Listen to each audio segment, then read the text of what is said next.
Starting with the name of Allah who is most merciful and beneficent. Dear friends, तो आज हमने पढ़ना है बॉन्डिंग।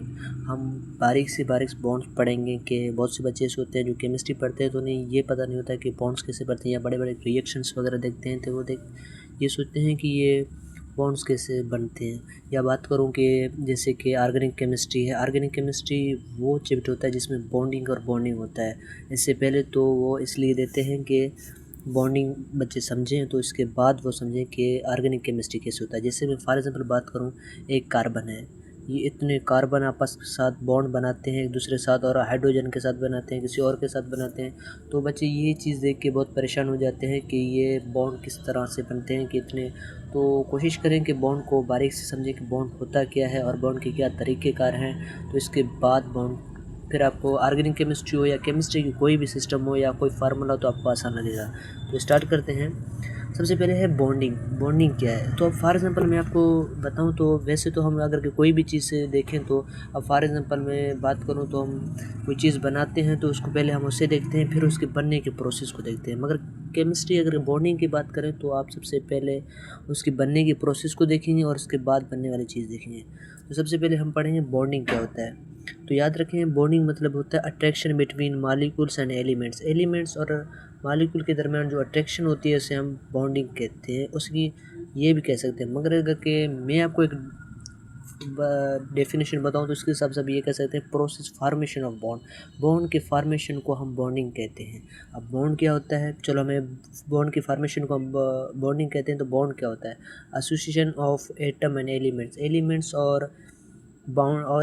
और एटम्स के आपस में जो एसोसिएट होती है उसे हम कहते हैं बॉन्डिंग। वो किस तरह? अब फॉर एग्जांपल मैंने बनाया हुआ है कि कार्बन एक दूसरे कार्बन से कैसे अटैच किए हुए हैं। और ये भी याद रखें कि अभी इनके अटैच करने के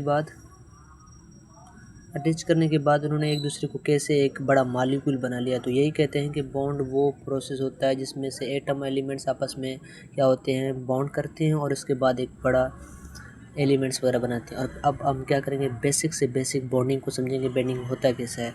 कोई भी एलिमेंट स्टेबल होने के लिए करता है। अब मैं आपको मिसाल दूँ तो कोई भी चीज़ दुनिया में होता है तो वो कोशिश करता है कि वो स्टेबल होने की कोशिश करे। ओके, स्टेबल होने की कोशिश करे। तो अब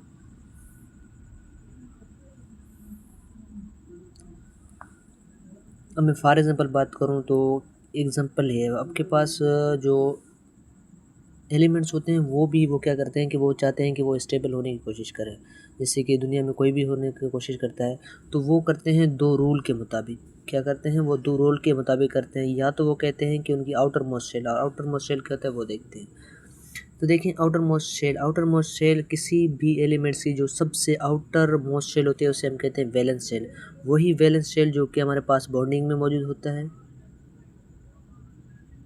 याद रखें, ये एक इम्पॉर्टेंट शेल है जिसमें बॉन्डिंग होती है और इसे हम आउटर मोस्ट शेल कहते हैं।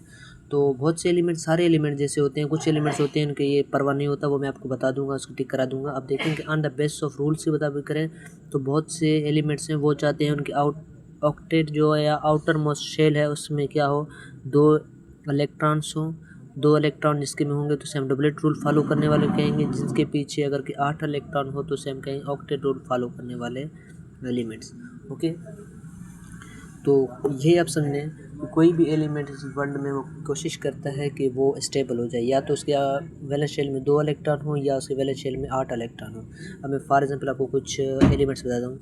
यार हमारे पास हाइड्रोजन के पास 1 इलेक्ट्रॉन होता है उसके आउटर मोस्ट शेल में, तो ये कोशिश करेगा कि इसके पास 2 हो। अब आपसे कोई पूछे तो चलो 2 से तो वैसे अब कहा जाएगा 2 8 से अच्छा है, फिर ये 2 क्यों करेगा, ये 8 करने की कोशिश करे। तो मैं आपको एक इम्पॉर्टेंट पॉइंट बताता हूँ जो आपको पढ़ने के लिए बिल्कुल इम्पॉर्टेंट होनी चाहिए। तो वो ये है कि कोई भी element, any element only share and gain 4 electron. तो ये आपको बॉन्डिंग के लिए इंपॉर्टेंट होगा कि कोई भी एलिमेंट्स हो तो वो 4 से ना ज़्यादा कोई हासिल कर सकता है और ना उसे वो गेन कर सकता है। ये आपके लिए इंपॉर्टेंट होना चाहिए। अगर कि किसी के पास किसी को 3 की ज़रूरत है वो 3 लेगा, किसी को 4 की ज़रूरत है, 8 ऑक्टेट बनाने के लिए 4 ले सकता है। अगर किसी के पास है इन तीनों से 5 की ज़रूरत हो वो कभी भी ऑक्टेट फॉलो नहीं कर सकता। तो मैं हाइड्रोजन की बात करूँ तो ये कभी भी ऑक्टेट फॉलो नहीं कर सकता, क्योंकि जिसके पास 1 है तो उसको 7 की ज़रूरत है।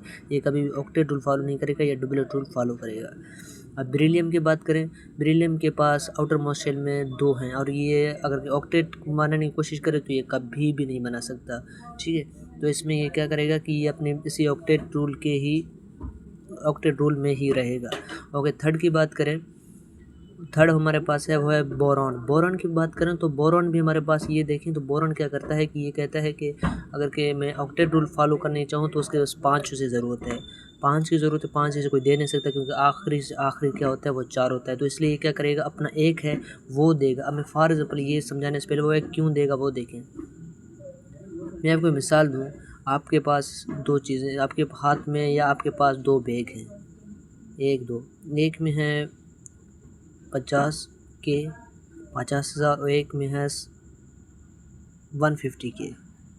ओके, तो आपसे अगर कि कहा जाए कि कौन से आप लेंगे तो आप याद रखेंगे, आप कोशिश यही करेंगे कि आप क्या कहेंगे वो 150 वाला ही लेंगे। 2 बैग्स पड़े तो उसमें क्या एक 50 के वाला होगा, एक 150 के वाला होगा, तो आप कोशिश करेंगे 150 वाला के लेंगे क्योंकि आप ज़्यादा से ज़्यादा कोशिश करें। ये भी कहेगा अगर मेरे पास आउटर मोस्ट शेल में 1 इलेक्ट्रॉन है तो अंदरूनी में 2 है, तो क्या करेगा, अपने बाहर वाला फेंक देगा। ये आपके पास पहले मौजूद था, आपने इसको फेंक देना, ये नहीं उठाना है। ये अपने बाहर वाले को फेंक देगा और इसके पास अंदरूनी में जो 2 हैं वो अपने पास रखेगा। या इसमें ये करेगा, इसके पास 3 है तो 1 दे देगा और अपने पास 2 ही रखेगा।